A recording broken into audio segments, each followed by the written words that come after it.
But it was not always so. 100 years ago, Freud's ideas were hated by Viennese society. At that time, Vienna was the centre of a vast empire ruling Central Europe. And to the powerful nobility of the Habsburg court, Freud's ideas were not only embarrassing, but the very idea of examining and analysing one's inner feelings was a threat to their absolute control. You see, at that time, these people had the power. And of course, you just were not allowed to show your bloody feelings. I mean, you just couldn't. You know, I mean, you couldn't, if you were unhappy, can you imagine, for instance, you sit somewhere in the country in a castle, you are deeply unhappy, you are a woman. You couldn't go to your maid and cry on her shoulders, or you couldn't go into the village and complain, you know, about your feelings. I mean, you couldn't, it was like selling yourself to somebody, you just couldn't, you know, because they had to respect you. Now, of course, Freud, you see, put that thought very much into question, because you see, to examine yourself, you would have to put a lot of other things into question, your society, everything what surrounds you. And that wasn't a good thing at that time. Why not? Because your self-created empire, to a certain extent, would have fallen into bits much earlier already. But what frightened the rulers of the empire even more was Freud's idea that hidden inside all human beings were dangerous instinctual drives. Freud had devised a method he called psychoanalysis. By analysing dreams and free association, he had unearthed, he said, powerful sexual and aggressive forces which were the remnants of our animal past. Feelings we repressed because they were too dangerous. Freud devised a method for exploring a hidden part of the mind, which we nowadays call the unconscious, which is a part that is totally unknown to our consciousness, that there exists a barrier in all our minds which prevents these hidden and unwelcome impulses of the unconscious from emerging. Good night.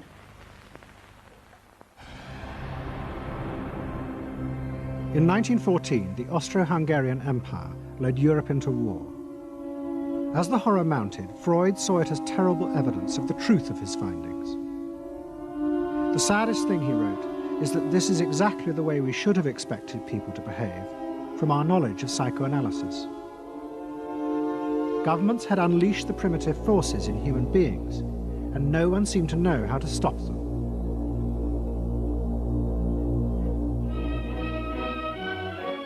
At that time, Freud's young nephew, Edward Bernays, was working as a press agent in America.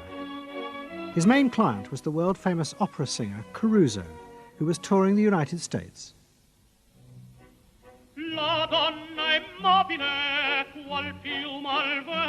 Bernays' parents had emigrated to America 20 years before, but he kept in touch with his uncle and joined him for holidays in the Alps.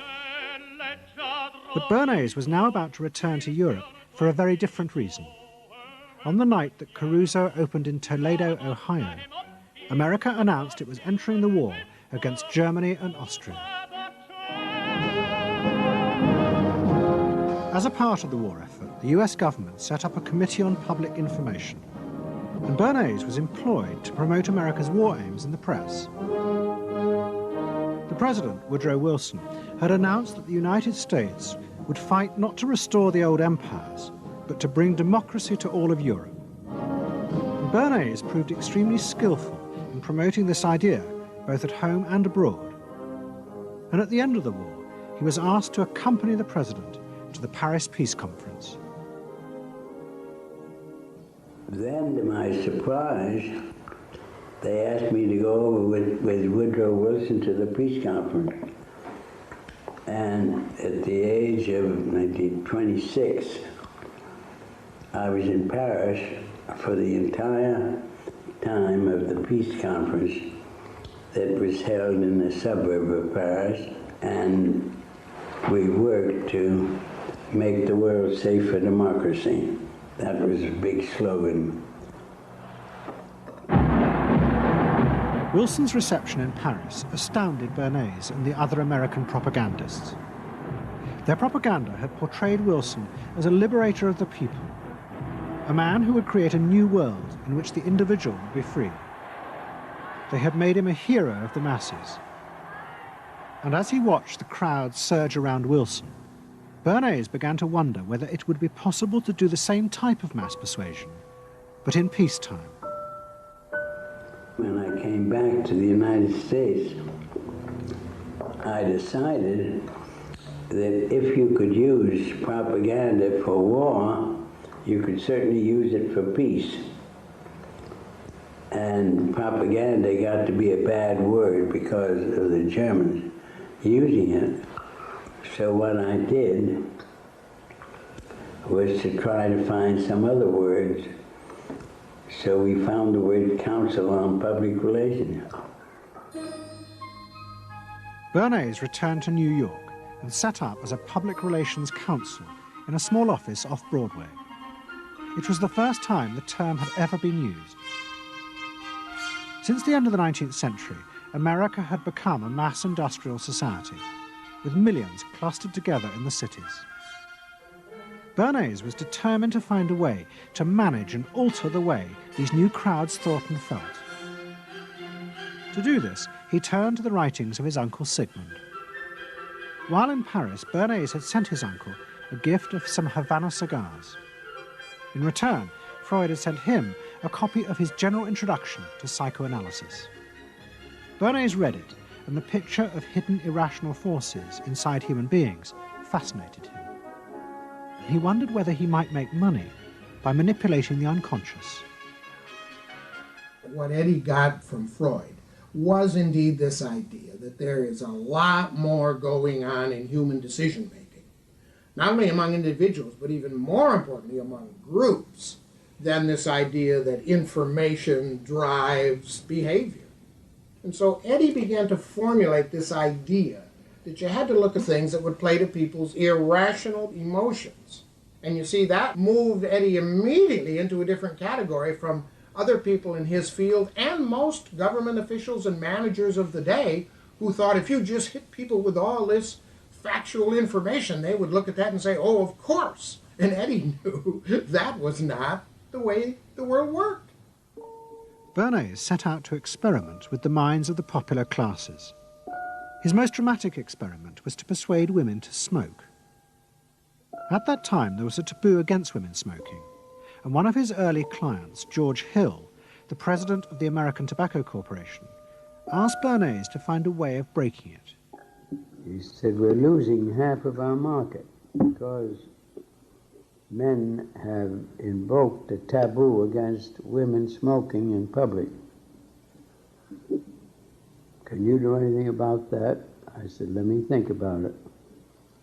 And then I said, have I your permission to see a psychoanalyst to find out what cigarettes mean to women? He said, what'll it cost? So I called up Dr. Brill, A.A. Brill, who was a leading psychoanalyst in New York at that time. How come you didn't call your uncle? Why didn't you call your uncle? Because he was in Vienna. A.A. Brill was one of the first psychoanalysts in America, and for a large fee he told Bernays that cigarettes were a symbol of the penis and of male sexual power. He told Bernays that if he could find a way to connect cigarettes with the idea of challenging male power, then women would smoke, because then they would have their own penises.